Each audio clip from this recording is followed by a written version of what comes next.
Saludos, les habla Manuel Frau Ramos, editor del periódico El Sol Latino. Esta es la edición número 22 del podcast El Sol Latino, podcast 413, saliendo directamente desde el oeste de Massachusetts. Le damos las gracias a aquellas personas que nos han hecho comentarios. Vuelvo a repetir lo que he estado diciendo últimamente. La conferencia del Puerto Rico Studies Association se canceló. La estamos moviendo para octubre del año que viene. Por lo tanto, tan pronto yo tenga los detalles de esa conferencia, se los dejaré saber. Como siempre, está la directora de noticias de Holyoke Media, Natalia Muñoz. Saludos. Le damos las gracias a todas las personas que me han preguntado por el periódico. Les dejaré saber pronto qué vamos a hacer con el periódico. Definitivamente tenemos que evolucionar porque, entre otras cosas, la imprenta donde nosotros hacemos el periódico va a mudar su producción a una ciudad más lejos de donde yo estoy, por lo tanto tengo que tomar decisiones.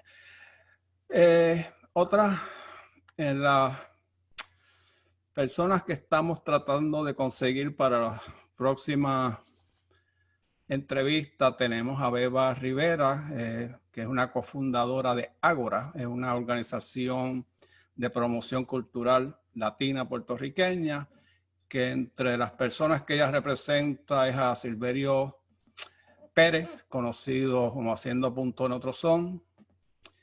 Tenemos otro invitado que es Melvis Romero, uno de los 3 primeros policías que fue puertorriqueños, que fue contratado en el Departamento de la Policía de Holyoke, se jubila después de 27 años y ahora tengo en una nueva lista Andrés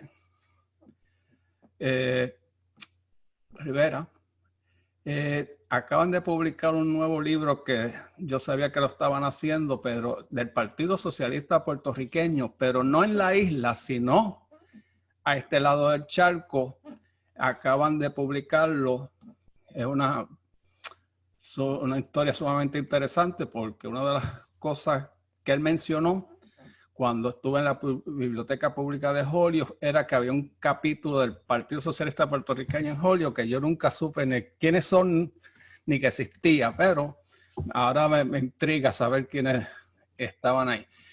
Esos son nuestra programación para el futuro. Hoy tenemos a Pablo José Hernández Rivera, abogado, bloguero por un tiempo con El Nuevo Día y acaba de publicar un libro titulado Compatriotas, Exilio y Retorno de Luis Muñoz Marín, que es el tema de hoy. Déjame interrumpir antes que siga, perdóname, Manuel. Y esto va para todos nosotros. Algunas veces hay buffering con Zoom y la persona que está hablando quizás no se da cuenta que está congelado. Así que si me ven haciendo así, es que estoy pidiendo que por favor repitan, que cuenten hasta 3 y que repitan lo último que acaban de decir. Está bien. Ok. Pues hoy tenemos a Pablo José Hernández Rivera, autor del nuevo libro Compatriotas, Exilio y Retorno de Luis Muñoz Marín, que es un tema sumamente interesante porque es de los pocos temas de Luis Muñoz Marín que hay poca evidencia y que muy poca gente sabe de lo que pasó. Bienvenido, Pablo José, a esta edición. Gracias por tenerme, es un privilegio estar con ustedes.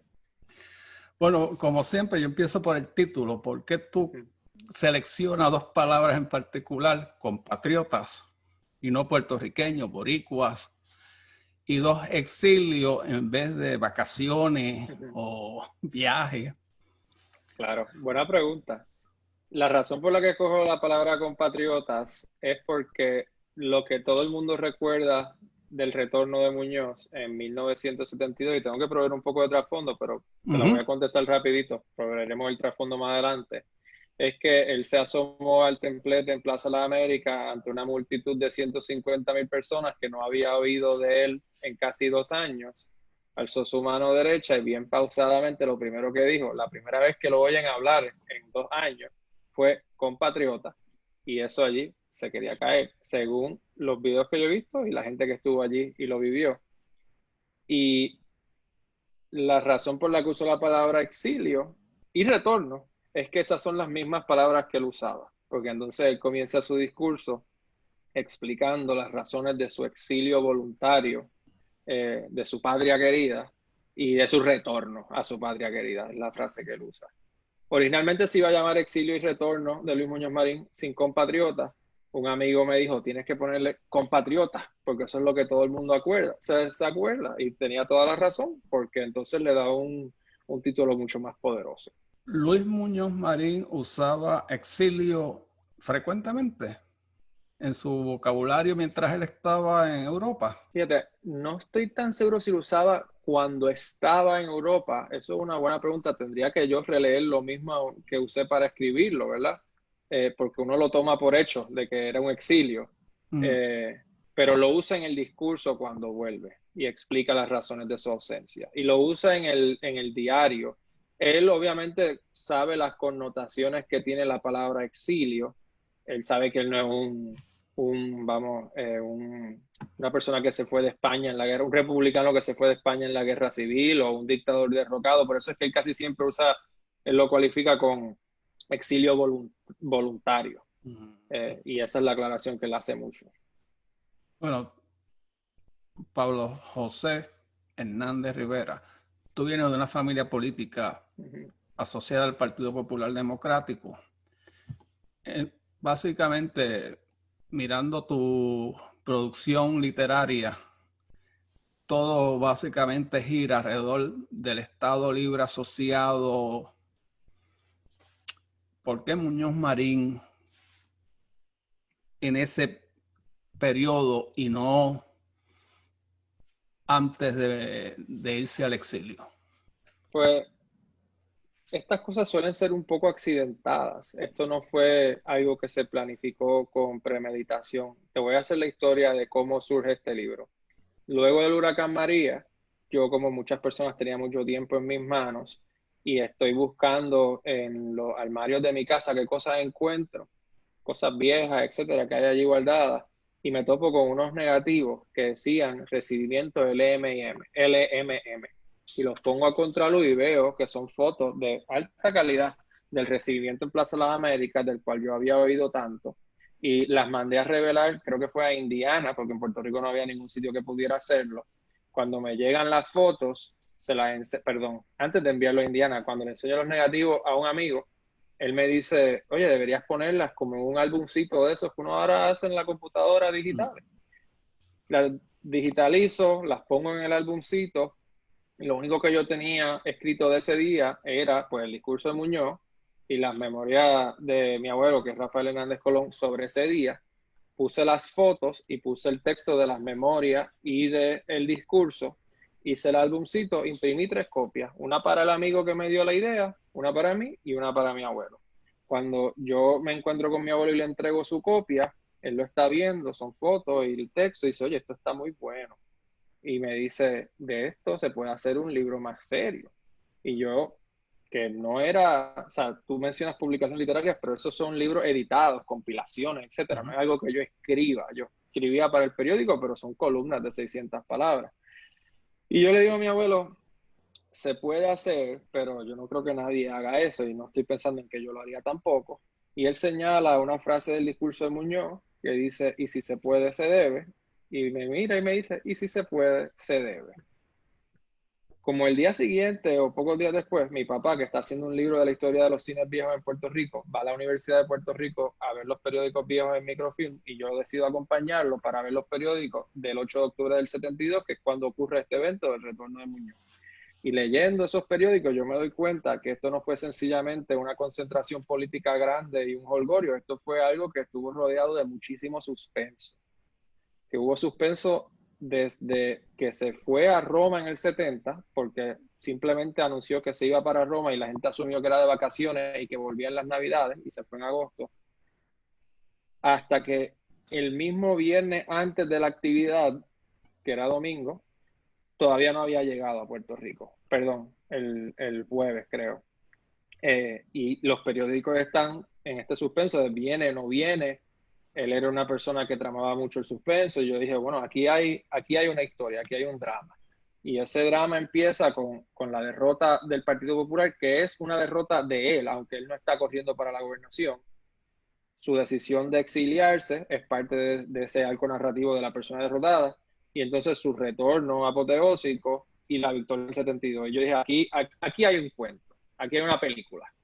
La persona que empieza perdiendo, el conflicto de si debo volver o no debo volver, que está muy bien reflejado en su diario y en las cartas que escribe desde allá, y la decisión de volver, y ese recibimiento apoteósico, y lo que se está en riesgo, que es que si él vuelve y el Partido Popular pierde, pues la gente va a decir, ya se acabó. Hay que tener en mente, por ejemplo, que cuando el Partido Popular pierde en el 68 y luego ya en la elección del 72, ningún partido político en Puerto Rico había perdido unas elecciones y luego había vuelto a ganarlas.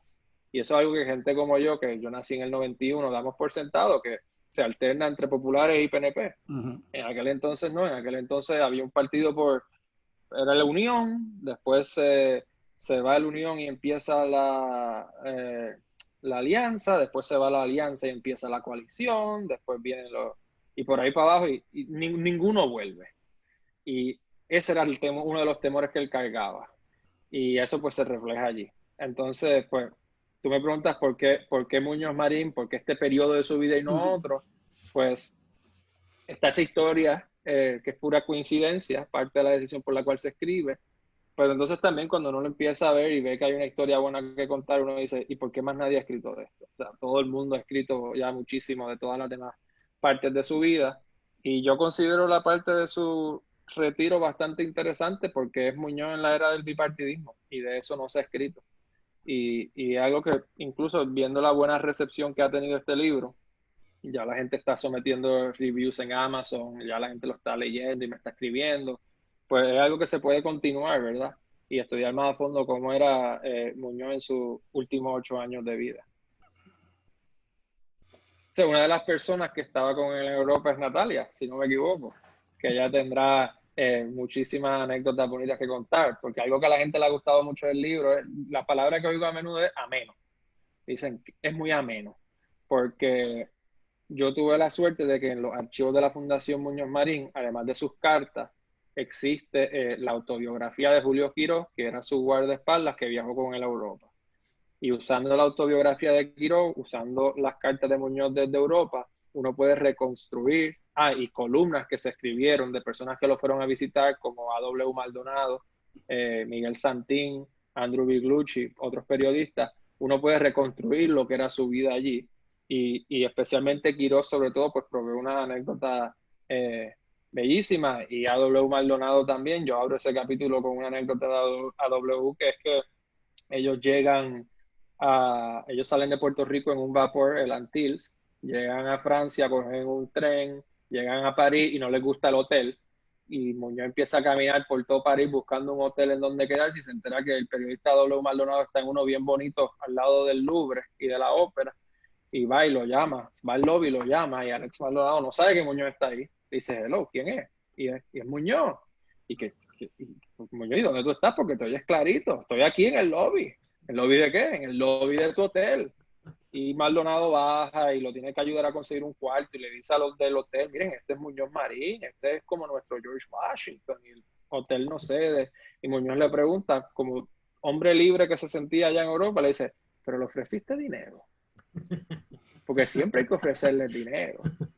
Y eso pues es una anécdota que retrata la esencia de ese capítulo de su exilio. Una vez tú tienes clara la idea de escribir sobre Muñoz en el exilio, ¿cuál es el primer paso? ¿Por dónde tú encaminas tu investigación? La Fundación Luis Muñoz Marín, tu abuelo. Si supieras que mi abuelo no fue muy útil. Él estuvo vivo, ¿verdad? esta idea comienza en febrero del 18, él da la idea. Yo tengo como un primer borrador listo ya para el verano del 2018 y él lo lee, porque originalmente la idea era hacerlo coffee table book en vez de un libro como se hizo, pero yo eventualmente me di cuenta cuando le daba copia a la gente que el coffee table book, la gente miraba la foto y no leía el texto. Y cuando lo cambié a paperback y le daba copia a la gente leía el texto y se fascinaba. Pero él pudo leer un borrador, pero no me dio no me pudo decir más nada. O sea, todo lo que se acordaba de eso ya lo había escrito en su libro de memoria. Así que en ese sentido pues no puedo aportar mucho. ¿Cuál fue mi proceso? Pues como dije, primero fui a la universidad a ver los periódicos del momento y luego fui a la Fundación Muñoz Marín y allí me suplieron algunos materiales relacionados y por ahí fui reconstruyendo y ya para cuando estaba bastante adelantado alguien me dice o me conecta con alguien que muchos años antes, yo creo que a finales de los 90, había hecho una investigación sobre este tema, pero nunca la había publicado. Y esa persona me reúno con ella, me ofrece su manuscrito para que yo lo vea. Esencialmente era, lo que había hecho era, pues había encontrado las mismas cosas que yo en la fundación y había tratado de reconstruir los eventos, pero ya era muy similar a lo que yo estaba haciendo, pero ahí es que yo descubro que Quirós tenía una autobiografía. Y entonces pues regreso a la fundación y encuentro nuevos materiales. Él me indica también que ya se habían sacado los archivos de Doña Inés, que no habían estado disponibles cuando él había hecho su investigación. Así que pude leer algunas cartas privadas de ella, que son más reveladoras que algunas de Muñoz. Y por ahí fue todo a base de periódico y correspondencia. En cuanto a entrevistas, pues pude hacer algunas, pero yo le doy mucho más peso a lo que fue escrito en el momento porque la memoria está más fresca. Esto pasó hace 50 años. Pero entrevisté a W. Maldonado, porque había escrito tanto sobre eso. Entrevisté a Victoria Muñoz. Tuve conversaciones informales con algunas de sus nietas. Y entrevisté a Celeste Benítez, que fue la que organizó el recibimiento.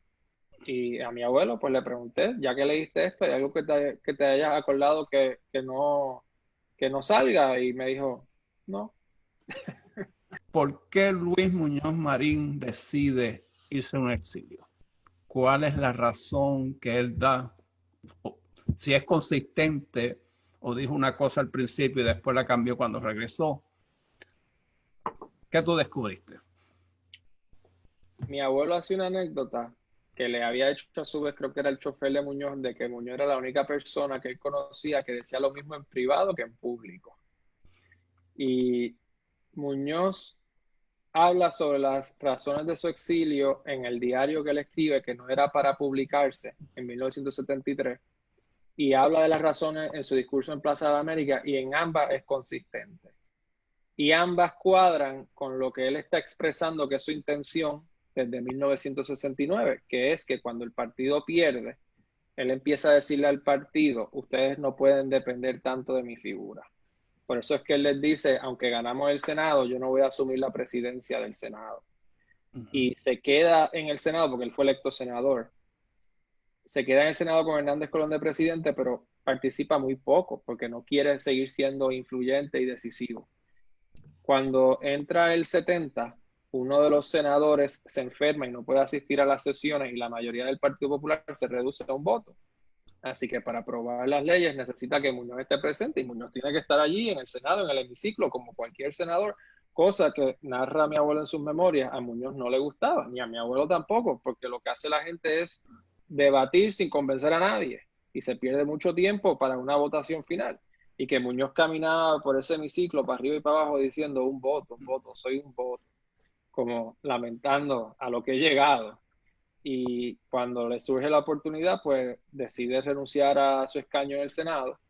Y qué mejor manera de asegurarse de que no puedan depender de él que yéndose de Puerto Rico. Y entonces una de sus hijas, Viviana, se iba a mudar de Nueva Jersey a Roma y él decide acompañarlas, a ella y a su nieto. Y entonces él había pasado mucho tiempo ya en Italia, en Grecia, pues su yerno es griego y le encantaba y pues por eso es que quería volver para allá. Curiosamente encontré un artículo de Doña Inés en el 68, en el cual dice, a él le encanta eso, estar por allá, yo soy más nostálgica, a mí me gusta estar aquí.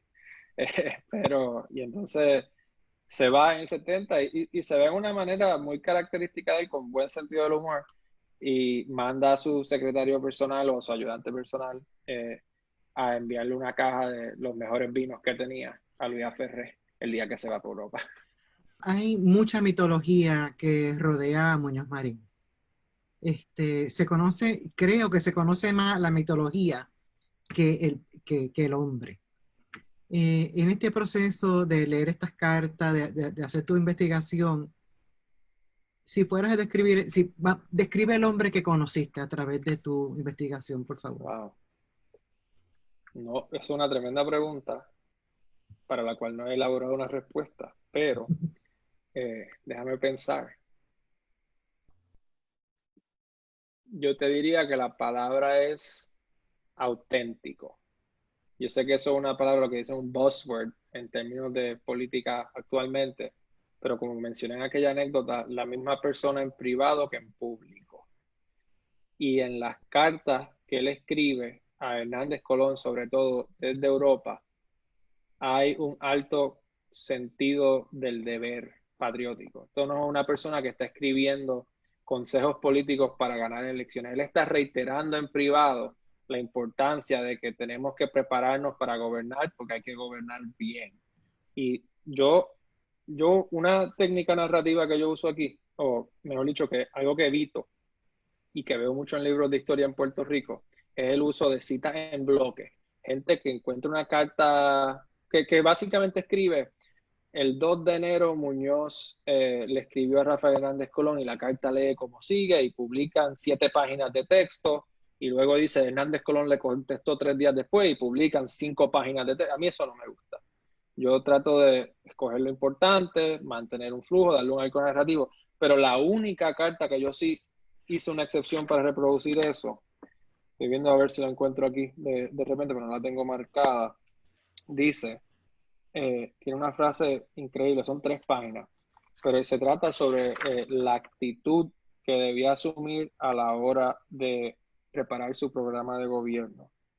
Y dice, lo importante, lo que si permea será decisivo, es el estado de alma en que se hagan programa y campaña. Y por ahí habla de tanta filosofía y llega el punto en el que dice, si yo estuviera fundando ahora un nuevo partido y lo que necesita Puerto Rico es nada menos que eso, aunque lleve nombre querido y familiar, que básicamente le está diciendo, refunda el Partido Popular, lo haría construyendo sobre la inexpugnable sencillez moral encarnada en el siguiente concepto: nada que sea injusto debe ser legal, nada injusto que sea legal es respetable. La función de un gran movimiento es emprender la magna obra de leyes y políticas públicas que despojen de la legalidad a las injusticias y le metan hombro, voluntad e imaginación a construir la sociedad justa que la mayoría de los puertorriqueños grandemente necesita, instintivamente anhela e incuestionablemente merece. Y entonces la cita que más me gusta es la que le dice, para desarrollar un programa, haz un inventario de las 2 docenas de injusticias sociales innegables, poniendo tu inteligencia para ello al servicio de tu conciencia, y verás claro y contundente el programa del pueblo de Puerto Rico.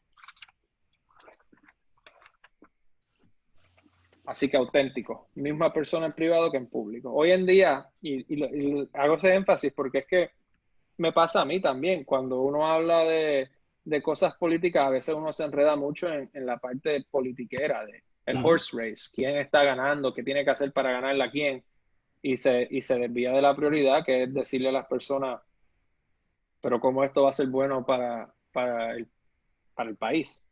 Una vez él se muda para Italia, ¿mantiene comunicación con la gente del partido?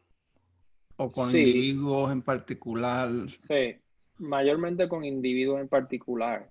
Él dice que por los primeros meses no recibió la prensa de Puerto Rico y se mantuvo alejado de las cosas que estaban pasando. Ya para noviembre, y noviembre son simplemente 2 meses, hay una anécdota de que, bueno, en Puerto Rico se está celebrando el referéndum para enmendar la Constitución para permitir el voto a los 18 años. y lo visita Rafael Pont Flores en Madrid. Y hay una anécdota que cuenta la hija de Pont Flores, Marisara Pont, de que van a cenar y cuando salen, Muñoz se va caminando solo. Y doña Inés le dice a Marisara, cuando se va caminando solo así es que está triste porque está pensando en Puerto Rico. Y uno nota ya a partir de noviembre, de nuevo, 2 o 3 meses fuera, ahí es que rompe a escribir sus cartas a Hernández Colón dándole consejos sobre consejos políticos. Y empieza entonces a recibir correspondencia con los recortes de periódicos de la isla. Y sí, intercambia mucha correspondencia con sus amigos. Casi nunca opina sobre Puerto Rico hasta, yo creo que marzo del 71, puede que me esté equivocando en la fecha ahora mismo, pero está todo ahí bien documentado, que empieza a escribirle a sus amigos, por acá todo bien, por allá veo que las cosas andan mal. Y diciendo cosas como, ya veo que hasta el San Juan Star se le viró en contra a Ferrer. Y empieza a activarse y a avivarse más. Y según va entrando el 72 y el año de elecciones, sigue con el curso de correspondencia, muchas veces repetitiva. Por eso es que no se podía tampoco reproducir todo íntegramente, porque es que, y eso era parte de su capacidad pedagógica, ¿verdad? Él repetía para que registrara. Pero hay una gran variedad, hay cosas filosóficas como la que acabo de leer, hay cosas bien prácticas, a veces él llega al punto de empezar a recomendar slogans como razones contra millones, Ferrer tiene los millones, nosotros tenemos las razones, hay cosas más, yo diría, conspirativas, en el sentido de que le escribe, por ejemplo, una carta a Hernández Colón diciéndole, me llegó un rumor que a ti te habrá llegado también, de que supuestamente están levantando $500,000 para que Nixon venga a Puerto Rico de un discurso endosando a Ferrer. Creo que eso nos podría hacer un gran daño y que se debe tratar de gestionar a través de fulano de tal para que se siembre la duda en la prensa de que hay como una especie de quid pro quo de dinero a cambio de un viaje, pero tienes que hacerlo con mucho cuidado, que no se pueda atrasar a ti, porque si Nixon gana las elecciones, entonces creas mala voluntad, ese tipo de cosas. Y son muy fascinantes las cartas. Hay otras que son bien personales, amigos de él, donde él le dice a sus amigos, estuve en Grecia y veía con mis nietas las ninfas y los dioses allí en el horizonte, y le contesta el amigo que es Ramón Bauzá, y dice, le creo porque yo caminando con usted por la academia vi a Platón. En esas cartas, en tu investigación, él habló sobre cómo había evolucionado el Partido Popular Democrático desde la época en que se fundó y hasta dónde había evolucionado a principios de los 70. Su mayor énfasis cuando hablaba del Partido Popular en su momento actual era una crítica a lo que se conocía como el pronunciamiento de aguas buenas. Así que Muñoz se va en agosto del 70 y en noviembre del 70 el partido, el Consejo Central del Partido aprueba un documento que es como una especie de guías para el desarrollo del Estado Libre Asociado, de principios, ¿verdad? Y identifica con mucho detalle las áreas de crecimiento y usa frases o deja de usar frases que Muñoz consideraba importantes para fines políticos, como la frase unión permanente. Y cuando Muñoz se entera de eso, se molesta muchísimo. Le causa mucha preocupación porque ve que van a usar eso para decir que el Partido Popular quiere traer la independencia por la cocina. Y en todas sus cartas, Hernández Colón habla de eso como un gravísimo error. Y, por ejemplo, dice acción tan suicida como de buena fe. Y pone entre paréntesis, y de buena fe es que se suicidan los suicidas. Sí que sí, su preocupación con el partido en ese momento giraba también en torno a que se estaba proyectando muy cerca a la posibilidad de estar coqueteando con la independencia, no que lo estuviera realmente, pero la proyección. Y también le preocupaba mucho el énfasis en el estatus desde un punto de vista legal, ideológico, en vez de desde un punto de vista práctico. Y en sus cartas él elabora mucho, no enfatiza el ELA como esta cosa jurídica, esta cosa teórica, habla de sus beneficios prácticos. Y le explica en una muy bonita Hernández Colón, que Hernández Colón reprodujo en sus memorias, así que no es un descubrimiento, pero es bueno recordarla, su concepto de los dos auditorios, de que en Puerto Rico hay dos auditorios, uno que está obsesionado con el estatus, que lo componen como 15,000 personas, muy vocal pero muy pequeño, y uno que está obsesionado con su bienestar. y que hay que saber balancear los dos auditorios, que él lo pudo hacer bien, pero que no está, reconoce que no es tan fácil. De hecho, en una carta dice explícitamente, estatus es el talón de Aquiles del Partido Popular. Siguiendo por esa misma ruta, una de las partes, curiosidades mías del Partido Popular, que muchas de las cosas que estoy leyendo últimamente es el periodo de un Partido Popular asociado a la izquierda democrática Latinoamérica, especialmente Costa Rica y Venezuela. Y el eslogan cubano, vergüenza contra dinero.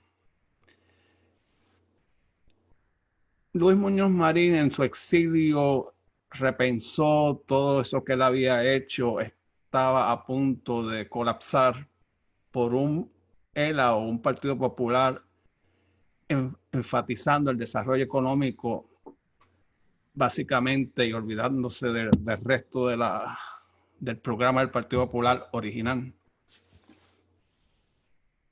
A ver si entiendo bien. Si Muñoz estaba, en cierto sentido, frustrado con lo que había hecho. No, de lo que estaba pasando en Puerto Rico, que iba hasta cierto punto en contra de lo que él hizo en el pasado, el Partido Popular hizo pasado, ¿no? En cierto punto en la historia, el Partido Popular Democrático decidió enfatizar en el desarrollo económico y básicamente los componentes culturales, sociales pasaron a un segundo plano. Bueno, él ya desde los 60 venía cargando con su preocupación del impacto que tenía el desarrollo económico sobre el bienestar cultural y social del país. Ahí es que surge esa que él llamó Operación Serenidad. Cuando él está en Europa, esas frustraciones se van ahondando. Eso, Y okay. yo consigo, por ejemplo, una anécdota del profesor Carlos Ramos, que era estudiante y se encuentra con Muñoz en la Plaza Navona en Italia, donde él solía reunirse con muchas personas. Y Muñoz, por ejemplo, le está hablando del problema del desparramiento urbano y como el cemento y el concreto y se están quedando las carreteras con el país.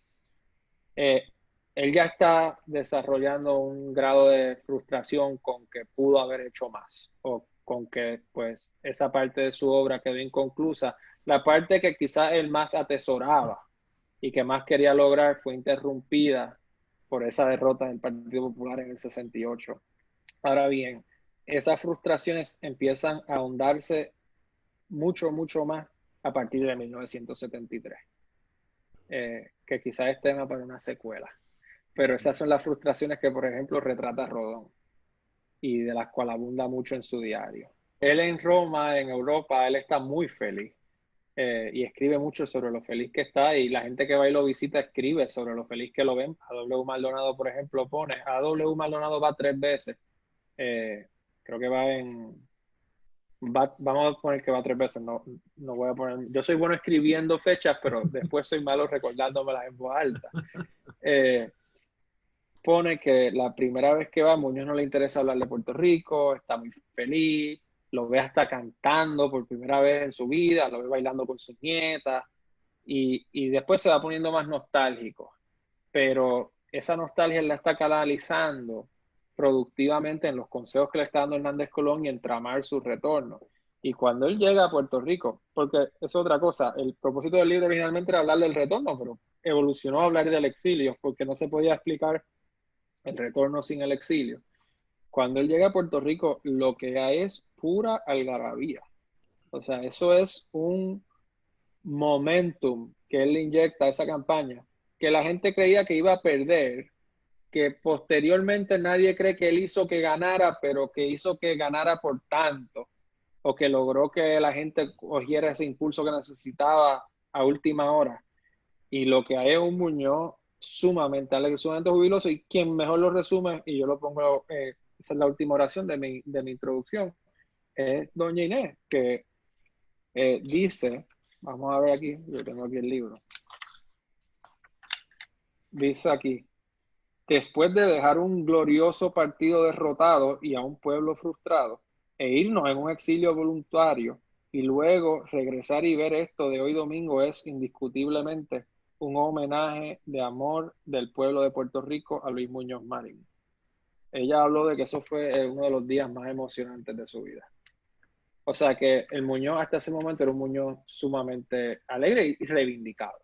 En los meses antes de regresar a Puerto Rico, aunque no hubiese una fecha hecha, Muñoz Marín le escribió cartas pues a Hernández Colón diciéndole, estos son mis pensamientos, esto es lo que yo te sugiero.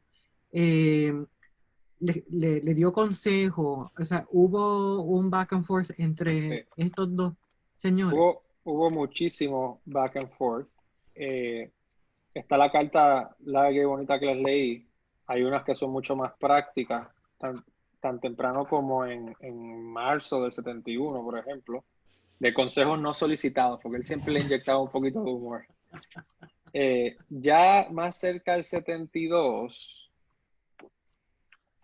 él empieza a prepararse para dar el discurso bien temprano y entonces empieza a escribir a personas cercanas a Hernández Colón de que le manden materiales para ir preparándose. Son unas solicitudes de materiales sumamente detalladas. Déjame ver si encuentro aquí para citarles, por ejemplo. Escribe a Víctor Pons, que era el director de campaña, el 30 de septiembre, 9 días antes de volver, le dice que le había pedido unos datos y le escribe, ahora quiero pedirte más. Y se los podía pedir verbalmente, pero se los estaba pidiendo porque estaba preparando su discurso y cito, a última hora, como de mala y vieja costumbre. Y era una solicitud extensa de 4 páginas que incluía cosas como ilustraciones de que sostuvieran que el gobierno de Ferrer era incompetente, ejemplos de conflictos de interés, ejemplos de promesas rotas, datos como la proporción de dinero para obras capitales que salía del Fondo General, las cifras de drogadictos en comparación con el 68, la apertura y cierre de fábrica, la propaganda pagada por el gobierno, y pongo yo aquí, se adentró en asuntos de política pública tan detallados como el funcionamiento de las fincas de beneficio proporcional, la reducción de 20% en el precio de la carne y la transportación marítima a San Juan, en San Juan. Esta es una persona que va a dar un discurso de campaña y está haciendo una solicitud de toda esa información porque quiere dar un discurso sustantivo. Hoy día, lamentablemente, ese tipo de discurso sería pura retórica vacía de aquí estamos el pueblo en pie de lucha contra cosas así. Y pues algo también que viene justo después que cuento aquí es sobre el origen de la frase compatriotas, ¿verdad? Y yo escribo, el discurso acaparó su pensamiento y energía. Cuando se acercaba el retorno, mientras caminaba por un parque de Madrid, Quirós, su guardaespaldas, lo captó pensando en voz alta y ensayando. He venido aquí a hablarles del presente, del pasado, comenzó una vez. Y luego comenzó de nuevo. Compatriotas, no he venido aquí a hablarles. Y como si allí, y yo creo que Quirós lo escribe como diciendo, y ahí fue que it clicked, que le dio la idea, con esto es que voy a empezar. En cualquier movimiento político, la vieja guardia muchas veces choca con la nueva guardia. No es nada peculiar del Partido Popular. En el caso de cuando regresa Muñoz Marín, ¿hubo alguna resistencia del nuevo liderato del Partido Popular diciendo, ok, no, ya tu época pasó, estamos viviendo una realidad diferente, con una situación diferente? Que Muñoz lo perciba de esa manera.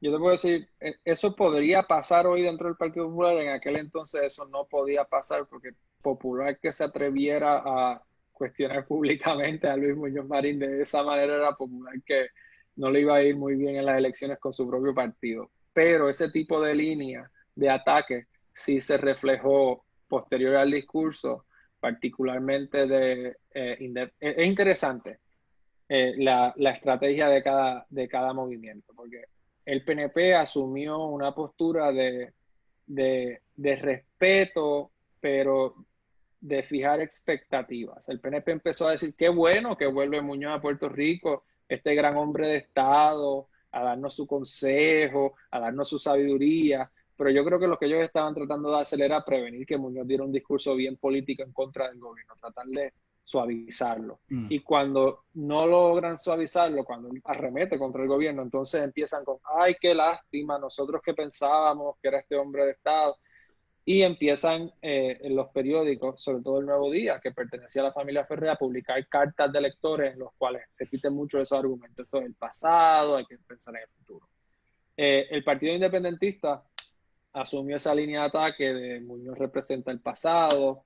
Voy a ver si encuentro una cita de Rubén Berrío, que es buenísima, aunque yo no tenga que estar de acuerdo con ella. Dice aquí, catalogó a Muñoz como sinónimo de genuflexión ante el extranjero y responsable en gran medida de que esa juventud tuviera que nacer en una patria esclava.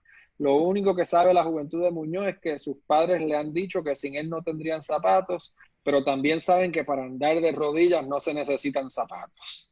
Es obvio que le tienes respeto a Muñoz Marín.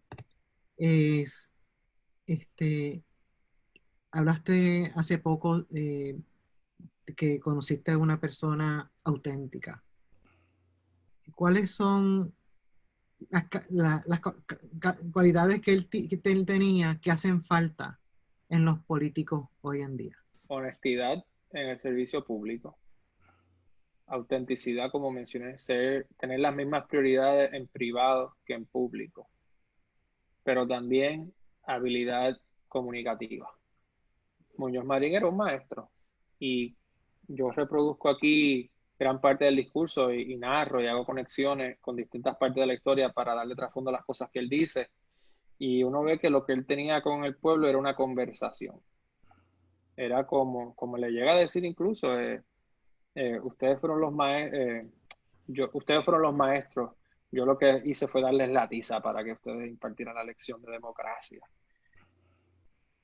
Y por último, yo diría el valor de la preparación intelectual, porque Muñoz Marín era una persona muy conocedora de distintos temas, de las artes, de la historia, de la cultura y de la economía, y de las leyes, con todo y que no era abogado, y me contó su hija que no le gustaban los abogados, categoría en la cual caigo y cae gran parte de mi familia. Pero para darte un ejemplo, yo pues como soy nieto de Rafael Hernández Colón, y Rafael Hernández Colón era abogado y era político también, y he podido estudiar a ambos. En el caso de uno porque lo conocí y viví en su retiro, porque no nací durante su gobierno. Y en el caso del otro pues porque lo he estudiado como figura histórica, y uno ve, siendo dos personas extraordinarias, uno ve el valor que tiene el siempre estar preocupado por el bienestar de la gente. Porque mi abuelo en eso aprendió mucho. Mi abuelo, y lo dice Alex Maldonado también, adoraba, la palabra no era adoraba, veneraba, era la palabra que usaba Maldonado, veneraba a Muñoz. Él tenía un cuadro de Muñoz en su oficina, y yo bromeo con un poco de humor negro. Muñoz se murió a los 82 años, mi abuelo se murió a los 82 años, Muñoz se murió el 30 de abril, mi abuelo trató de imitarlo, pero se murió el 2 de mayo. Y Muñoz no pudo acabar sus memorias y mi abuelo no pudo acabar sus memorias. Tarea que me corresponde a mí como le correspondió en parte a Victoria Muñoz. Pero ese sería el mensaje principal. Trate siempre de ser la misma persona en privado que en público. Es bien difícil, especialmente cuando, todos tenemos defectos, pero siempre dele prioridad a los asuntos del país sobre los asuntos de partido.